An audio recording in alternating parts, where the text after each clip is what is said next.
Welcome to the Circuit Tracks Iceberg video. I know, perhaps Dollar's Gear Iceberg video was not on your bingo card for today, but here we are. I won't waste any of your time, let's jump right into the action.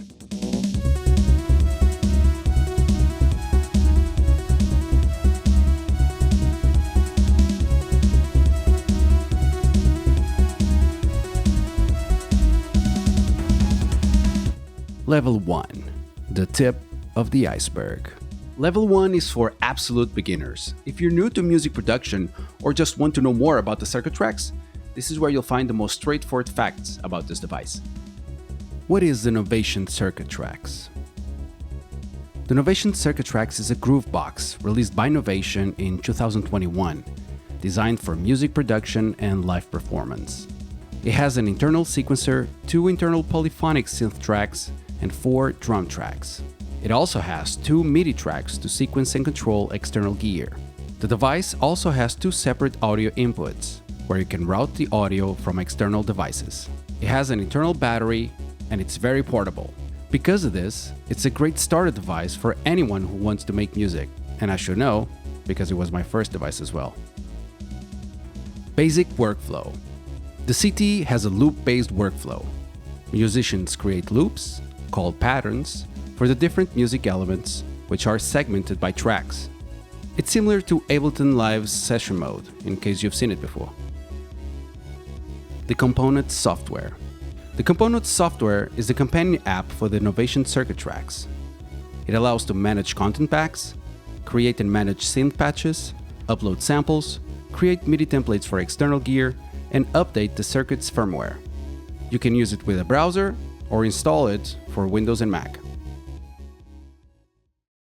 Level 2. Just below the surface.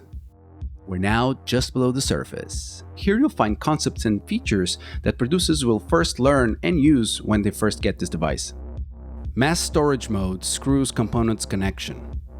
It seems that by default, all Novation Circuit Tracks are shipped in mass storage mode.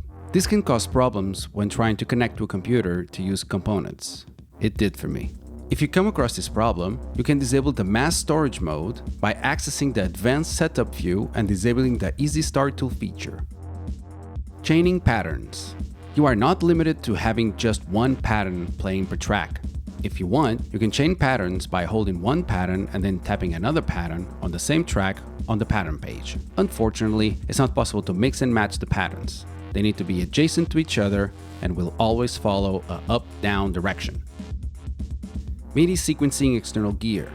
The 2 MIDI tracks can be used to sequence external gear, synths, drum machines, samplers, and others. Just make sure the MIDI channels are set up correctly in the setup view. You can also use or create MIDI templates so the CT macro knobs control the external gear directly. Creating and using content packs. You can use components to upload Novation's factory packs. These are collections of synth patches, drum samples, and even compositions created by Novation and selected artists. You can also create your own custom packs using your own custom synth patches and drum samples. Here's a big tip. This is a great way to back up your created content, so do not sleep on this feature. Pattern sync rate. You can change a pattern's play speed by changing its sync rate. Access pattern settings, and the third row will have different options to change the speed the pattern is played at. The default is 116, but you can change it between 1.4 and 132, and it has options for triplets. Microstep. You can change the timing of note and sample triggering by accessing the microstep view, selecting a step, and enabling or disabling the 6 pads. If the first pad is lit, it means there will be no delay in triggering the step. Scale mode. Use the scale mode to define a specific scale and root note for the synths. This is really helpful in case you do not know how to play instruments like me. Note that the last scale is actually chromatic, meaning it technically deactivates scale mode and enables all notes. It also changes the way notes are shown in the note view. Chord Feature. You can create chords in the circuit tracks by holding a step in the note view and then tapping the different notes of the chord up to 6 notes. Pattern play order. You can change the play order of the selected pattern in the pattern settings view. There will be 4 ping pads in the 4th row. The first pad plays the pattern in the normal left to right direction. The second pad plays the pattern in reverse from right to left. The third pad plays in ping pong mode, meaning it will go from right to left, left to right, and so on. And the last pad plays the pattern steps in random order. Quantization. You can record steps in quantized or non-quantized mode. To change between these, hold Shift and press record. Expanded drum view. If you tap Shift and Note while viewing a drum track, you can access the expanded drum view. This will show 4 pads, and each will trigger the selected drum sample for the different drum tracks. You can use this to quickly record drum patterns for all tracks at the same time. Internal effects. The circuit tracks has 2 main effects you can add in the effects view section: delay and reverb. You can add both of these effects to all tracks, including the 2 external audio inputs. You can also add sidechaining to the synth tracks, which allows for the pumping that is very typical in electronic music. The master filter. This could have been included in the internal effects entry, since it's technically an internal effect, but this is, at least to me, one of the top features of this device, and it deserves its own entry. The circuit tracks has a dedicated master filter that you can use at any point to either low pass or high pass filter the master channel. This is a great tool for a variety of reasons. You can use it to transition between sessions, you can use it to create build-ups and breakdowns, you can use it to quickly hide certain elements, for example, you can high pass hats, and you can use it in emergencies, for example, to hide harsh frequencies. View lock. If you chain multiple patterns, the note view will keep cycling the notes every time the pattern changes. If you want to edit a particular pattern while the full sequence is playing, you can hold Shift and tap Pattern to view lock it. This will lock the view to the pattern that is currently playing, even if another pattern is triggered. Level 3. Mid-Iceberg. We're now halfway through the iceberg. You've learned all of the basics, and now you're looking for more. Let's get to it. Deleting packs. Deleting packs should be something simple, but it's not. There is no option in components, nor in the device itself. To delete a pack, you will need to set the CT as a mass storage device and then look for the pack in the SD card and delete it manually. You can also just remove the SD card and connect it directly to a card reader. Isn't this a bit crazy? Probability for steps. You can change the probability of steps in the sequence. Access the probability view, tap a step, and then tap the pads in the 3rd row to change the probability of them being played. 8 lead pads mean it will always play, 4 pads mean it will play 50% of the time, and 1 pad means it will play 12.5% of the time. Pattern length. In pattern settings, you can set the starting and ending points of a pattern.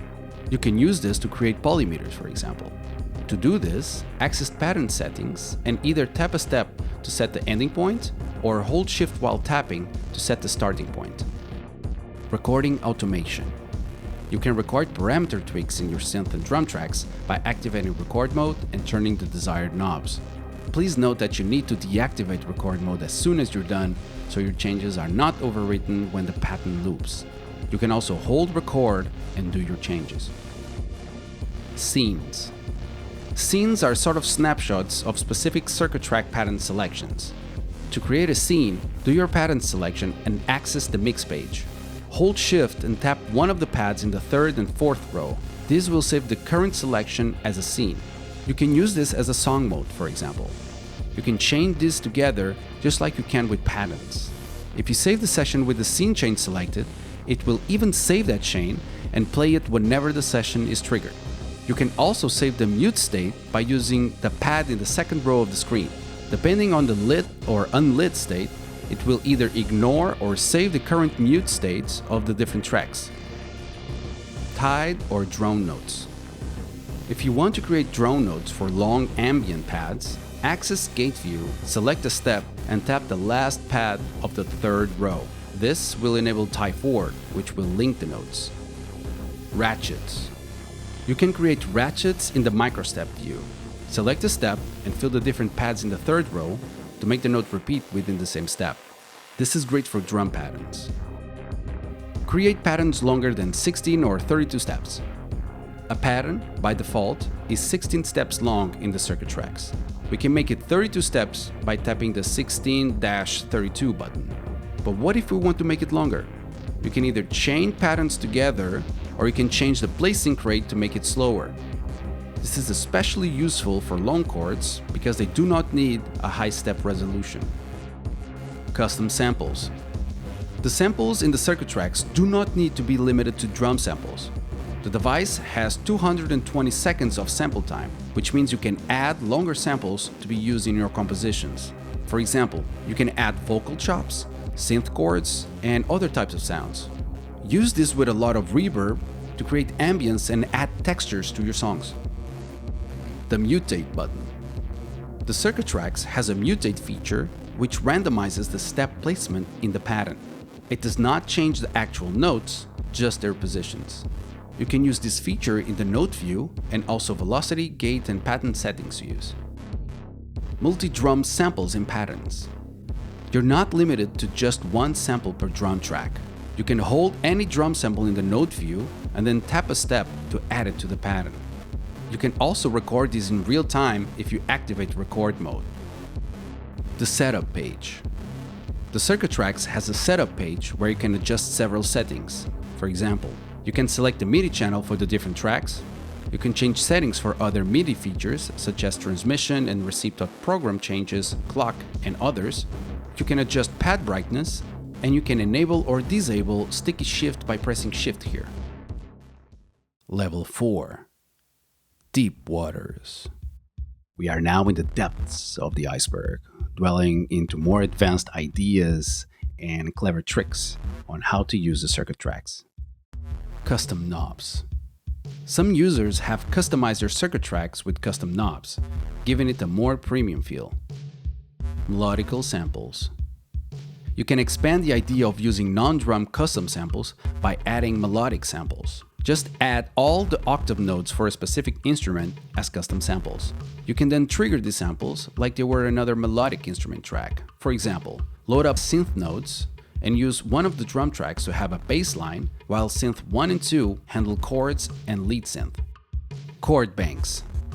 By using the chord feature in the circuit tracks, you can create a pattern while all steps are filled with different chords. Then, mute this track in the mixer view. Even though the track is muted, if you open the note view for the pattern, you can tap the steps and the chords will still be audible.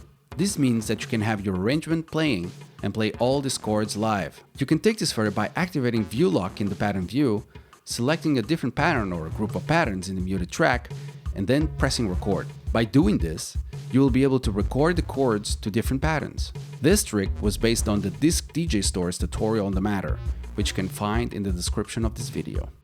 Recording per step automation. It's possible to record automation at a step level, similar to parameter locks in Electron devices. To do this, activate record mode. With the sequencer stop, hold the step and adjust the macros you wish to control. Deactivate record mode, and that's it. You can also do this with the drum tracks. Custom MIDI template creation. Components has a few pre-made MIDI templates for a select number of hardware, such as the microphone. However, if your specific device is not in this list, or if you want to change the controllable parameters, you can do so by creating or editing a template. Please note that you will need to check the MIDI implementation chart of your target gear to understand the CC reference number for the parameters you wish to control. You can find more information about how to create MIDI templates in the components manual.